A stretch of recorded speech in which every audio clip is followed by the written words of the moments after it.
Good morning students.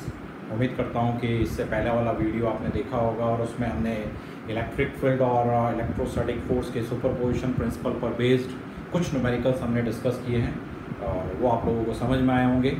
आज हम electrostatic potential और पोटेंशियल एनर्जी से रिलेटेड न्यूमेरिकल्स यहाँ पर डिस्कस करने जा रहे हैं, तो ध्यान से इन क्वेश्चंस को समझने की कोशिश कीजिए। Let us take the first question. It is given that Q is a charge and A and B are the 2 points. Okay, and it is given that if the Q charge is negative, Q charge कैसा है? Negative. We have to write the sign of VA minus VB. VA minus VB ये positive होगा या फिर negative होगा, हमें इस चीज के बारे में बताना है। ओके, तो यहाँ पर आप ध्यान दें। We know that potential is a scalar quantity and potential due to a point charge is given by Q upon 4 pi epsilon naught R। ये फॉर्मूला आप लोगों ने पढ़ रखा होगा। पोटेंशियल एक किस तरह की क्वांटिटी है? स्केलर क्वांटिटी है।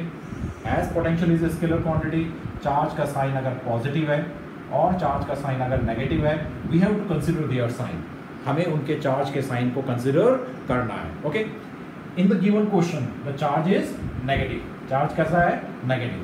Now what is the potential of point A?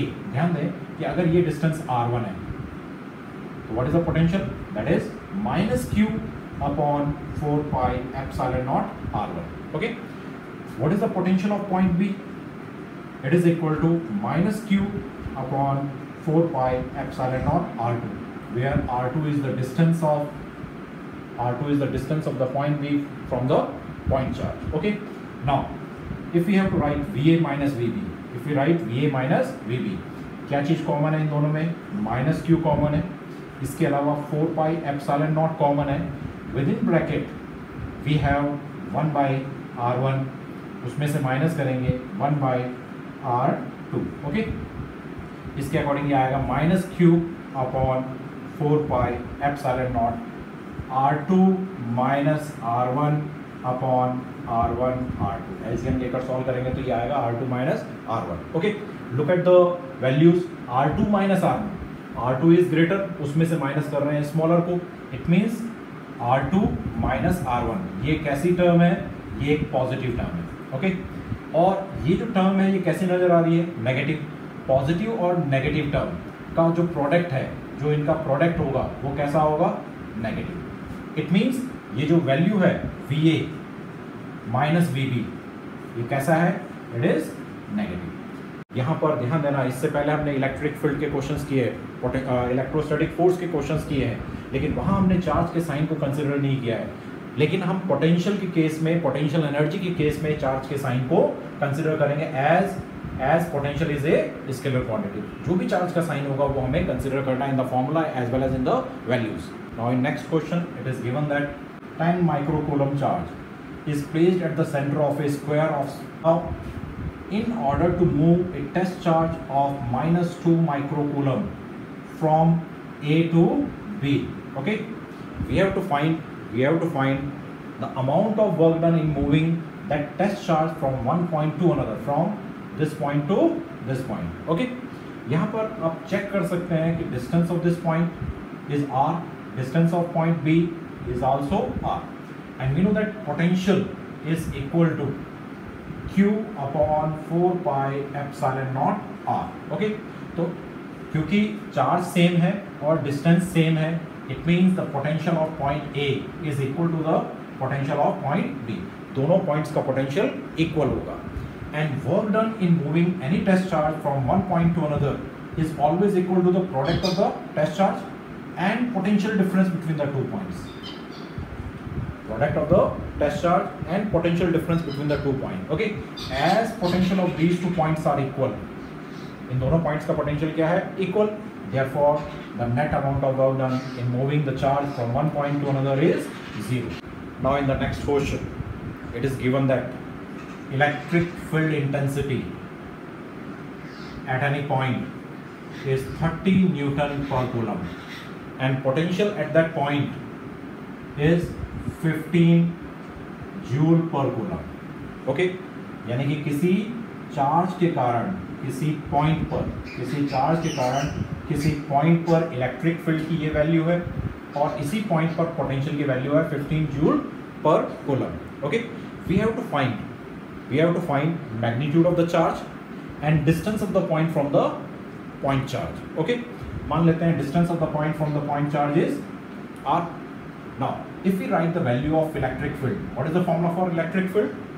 It is q upon 4 pi epsilon naught r square. Okay, and this value is equal to 30 Newton per coulomb. Okay, this value is equal to 30 Newton per coulomb.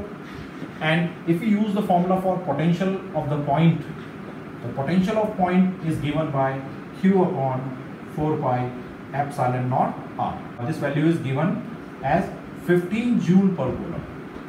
आपको electric field की value given है इस point पर, potential की value given है। If we take the ratio of these two, अगर हम दोनों को डिवाइड कर लें, यानी कि E को अगर V से डिवाइड कर लें तो सारी टर्म Q से Q कैंसिल, 4 पाई एप्सिलॉन और सब कैंसिल, सिर्फ क्या बचेगा 1/r और नीचे बचेगा 1 and it is equal to 30/15। Okay, means 1/r is equal to 2, means r is equal to 1/2. okay, r किसके इक्वल है 1/2 मीटर। ये चीज समझ में आ गया। now using the value of r in one of the relation, इस relation में काम में ले लेते हैं। as it is given that v is equal to q upon 4 pi epsilon naught r, its value is equal to 15, its value is equal to 15। अब r की value हमें पता है। ओके, हमें चार्ज फाइंड आउट करना है। We have to find q 1 upon 4 pi epsilon naught, its value is 9 into 10 raised to power 9 newton metre square पर coulomb square. ये वैल्यू अगर रखें तो ये आएगा 9 into 10 raised to power 9। Okay, charge is unknown and value of r is 1/2 and it is equal to 15। तो यहाँ से इसको शिफ्ट करेंगे, इधर आएगा इंटू 1/2। ओके, और इसको अगर इस साइड ले जाएंगे तो ये डिवाइड में आएगा, तो Q इज इक्वल टू 15, साथ में 2 लिखा हुआ है, और ये भी डिवाइड में आ जाएगा 9 into 10 raise to power 9। Okay, इसको अगर हम सॉल्व करें 3 5 जब 3 3 जब, तो 5/6, 5/6, ये 10 रेज़ टू पावर 9 नीचे है, ऊपर आएगा 10 रेज़ टू पावर -9 कूलम। तो this will be the value of charge। okay, in this way we can find the magnitude of the charge and distance of the point from the given charge। now in next question it is given that 2 point charges of 4 microcoulomb and -6 microcoulomb। okay, they are separated by 20 centimeter। कितने इनके बीच का gap कितना है 20 centimetre. And we have to find a point on the line joining where electric potential is 0। Okay, suppose that point is, मान लेते हैं C point पर potential कितना है 0 and distance of the C point from the first charge is x। Okay, what is the formula for potential? Potential का क्या formula है कि potential is equal to q upon 4 pi epsilon naught r। okay, this is the formula for potential। potential is a scalar quantity। in case of scalar quantity we have to consider the nature of charge, यानी charge का sign हमें consider करना है। Okay, तो v is equal to potential at this point due to first charge is equal to 4 microcoulomb, micro stands for 10 raised to power -6, divided by 4 pi epsilon naught and distance of the point from the first charge is x। okay, मैंने इसको x लिखा है। now potential of this point due to second charge, it is equal to -6 into 10 raised to power -6। Negative sign हमने क्यों consider किया? Because potential is scalar quantity और उसके sign को कंसिडर करते समय हमें उसके चार्ज के नेचर को भी कंसिडर करना है। Upon 4 pi epsilon not. Okay, ये डिस्टेंस x है, ये डिस्टेंस r है, तो ये टोटल डिस्टेंस क्या आ जाएगा r minus x. Okay, clear ये पॉइंट? नाउ C पॉइंट का नेट पोटेंशियल कितना है? C is the point where potential is 0, means potential of point C is equal to V1 plus V2 and it is equal to 0। ये किसके equal है? 0 के equal है। तो V1 किसके इक्वल है? 4 into 10⁻⁻6 upon 4 pi epsilon naught x, okay, plus -6 into 10⁻⁻6 upon 4 pi epsilon naught r minus x, okay, and their sum is equal to 0। ये plus minus क्या हो जाएगा? Minus, okay. इस टर्म को उधर ट्रांसफर करो, इस टर्म को उधर अगर हम ट्रांसफर करेंगे तो ये माइनस में है, इधर जाएगा प्लस में आ जाएगा। तो हमें क्या मिलेगा? 4 into 10⁻⁻6 upon 4 pi epsilon naught x, it is equal to 6 into 10⁻⁻6 upon 4 pi epsilon naught r minus x, okay. जो टर्म कैंसिल हो रही है उसको कैंसिल कर देते हैं। 4 पाई एप्सिलॉन नॉट कैंसिल, 10⁻⁻6 ये भी कैंसिल, और हमारे पास सिर्फ क्या बच रहा है? एक तो 4, 6 और नीचे x और r minus x, cross multiply कर दो। We have 4 r minus x is equal to 6x, okay. तो यहाँ पर ब्रैकेट ओपन करेंगे, क्या आएगा? 4r minus 4x is equal to 6x। इसको उधर ट्रांसफर करो, कितना आ जाएगा? 10x is equal to 4r, okay. तो x किसके इक्वल आएगा? 4r upon 10, okay. r की वैल्यू कितनी है? r की वैल्यू है 20, कैंसिल करेंगे, कितना आएगा? 8 centimetre, okay. In the next question, it is given that a wire is bent in a form of a circle of radius 20 centimeter. Of radius 20 centimeter. Now, a charge of 250 microcoulomb is given to it. कितना charge दिया? 250 microcoulomb. और वो charge क्या होगा? वो uniformly distribute हो जाएगा, okay. अगर वो यूनिफॉर्मली डिस्ट्रीब्यूटेड है, now we have to find the potential at the centre of the charge ring. अब क्वेश्चन ये उठता है कि जो पोटेंशियल का फॉर्मूला है V, it is equal to Q upon 4 pi epsilon naught R। This formula is valid only for point charge. क्या ये पॉइंट चार्ज है? यहाँ तो चार्ज क्या है? It is distributed over a ring, तो इन ए सर्कुलर फॉर्म। तो यहाँ पर हम इस फॉर्मूले को डायरेक्टली तो यूज नहीं कर सकते। In such case we have to consider a small part, we have to consider a small part of this charge ring, okay. मान लेते हैं वो जो पार्ट है, उस पार्ट का चार्ज किसके इक्वल है? dq, and distance of the centre from the element is r। Now if we have to write the potential at the center due to this element, it will be equal to dq upon 4 pi epsilon naught r, okay? क्योंकि इस छोटे से part को हम एक point charge consider कर सकते हैं, और इस पॉइंट चार्ज के कारण यहाँ पोटेंशियल कितना होगा? dq upon 4 pi epsilon naught r। हमने इसको dv क्यों लिखा है?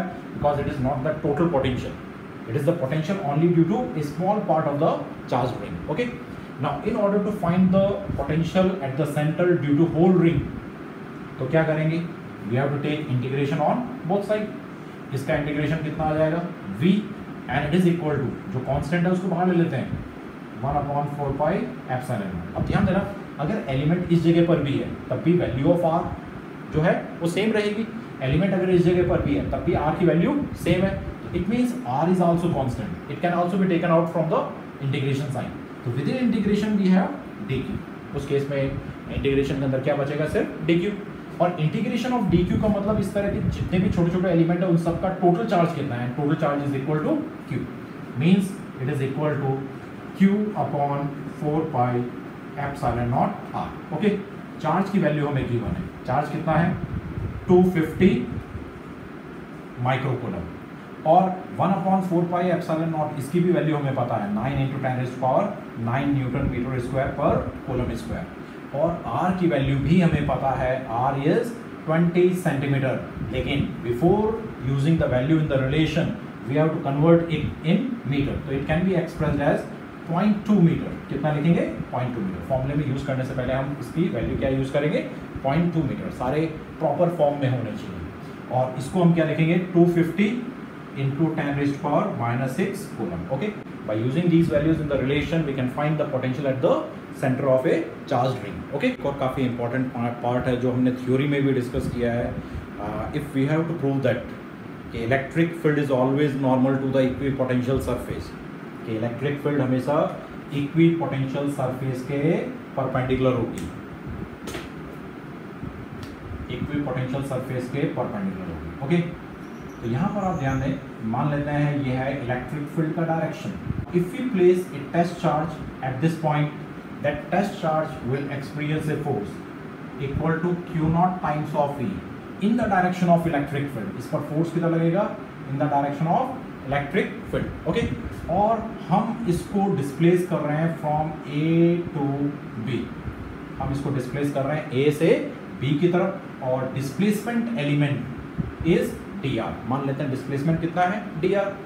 Then small amount of work done in moving this test charge from one point to another is given by F dot dr. क्या लिख सकते हैं? Work done in moving this test charge from one point to another on equipotential surface is given by dot product of the force and displacement. Okay, and this force is equal to, force किसके equal है? Vector form में लिखेंगे तो ये क्या आ जाएगा? F is equal to Q naught times of E. तो हम इस फोर्स को क्या लिख सकते हैं? Q naught times of E dot dr. Okay, अब यहाँ पर आप ध्यान दें कि E और dr के बीच का एंगल कितना है? Theta.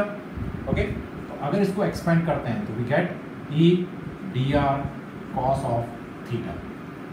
Is it clear? This is the small amount of work done in moving a test charge from one point to another on equipotential surface. If the given surface is an equipotential surface, उस case में work done in moving the test charge is equal to 0. तो work done in moving test charge along equipotential surface is equal to 0.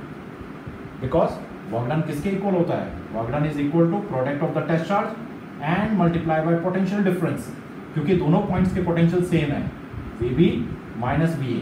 Okay, दोनों points के potential same है, तो ये potential difference कितना होगा? 0. It means work done is equal to 0. It implies that product of Q naught E dr cos of theta it is equal to 0. क्या test charge की value 0 है? No. क्या इस पॉइंट पर इलेक्ट्रिक फील्ड 0 होगी? No. क्या displacement जो हमने मार्क किया है, कंसिडर किया है, क्या वो 0 है? No. It means only possibility is that the cos theta is equal to 0. और cos थीटा की वैल्यू 0 कब होगी? When theta is equal to 90 degree. If theta is equal to 90 degree means ये जो इलेक्ट्रिक फील्ड है it is perpendicular to the, ये एक angle पर इंक्लाइन नहीं है, it is perpendicular to the given surface, and given surface is equipotential surface. It means electric field is always perpendicular to the equipotential surface. Now in given question it is given that the three charges minus Q, capital Q, minus Q, they are placed on a straight line at equal distance from each other. Okay, and the potential energy of the system is 0. इस system की potential energy 0 है, and we have to find the ratio of Q and small q. इस charges के ratio को हमें find out करना है. Okay, as this system consist of 3 charges we have to take all possible combination. तो इस case में potential energy का क्या फॉर्मूला आएगा वो आप ध्यान दें. It is equal to Q1 Q2 upon 4 pi epsilon naught R12 plus Q2 Q3 upon 4 pi epsilon naught R23 plus Q1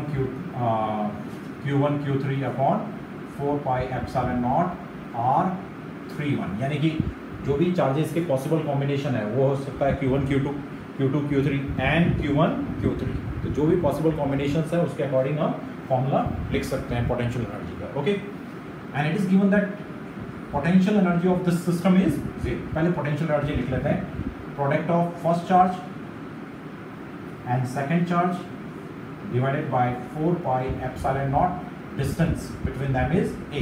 Okay, plus product of second charge and third charge, that is capital Q minus Q 4 pi epsilon naught a. Okay, and product of these two charges, तो plus minus Q upon 4 pi epsilon naught distance between these two charges is a plus a, that is 2a। Okay, इसको अगर हम थोड़ा सा solve करें और इनका सम किसके इक्वल है, कि potential energy of this system is equal to 0। इसको अगर हम सॉल्व करें तो ये क्या आएगा, माइनस क्यू क्यू, दोनों टर्म बिल्कुल एक जैसी है, तो एक तरह से हम इसको लिख सकते हैं minus 2q upon 4 pi epsilon naught a। Okay, plus minus Q plus, तो Q square upon 4 pi epsilon naught 2a and it is equal to 0। इस नेगेटिव टर्म को उस साइड ट्रांसफर करें तो हमें क्या मिलेगा, Q square upon 4 pi epsilon naught 2a, और ये माइनस में है, इधर जाएगा प्लस में, तो 2q capital Q upon 4 pi epsilon naught a। अब जो भी टर्म कैंसिल हो रही है उसको हम कैंसिल कर देते हैं। 4 पाई एप्सिलॉन नॉट कैंसिल हो रहा है, एक a से a भी कैंसिल, और एक q से एक q कैंसिल हो जाएगा। तो हमारे पास जो बच रहा है उसको एक बार हम लिख देते हैं, क्या बच रहा है, q बाई टू, और इधर बच रहा है 2q, कितना बच रहा है 2q, and we have to find the ratio of capital Q by small q।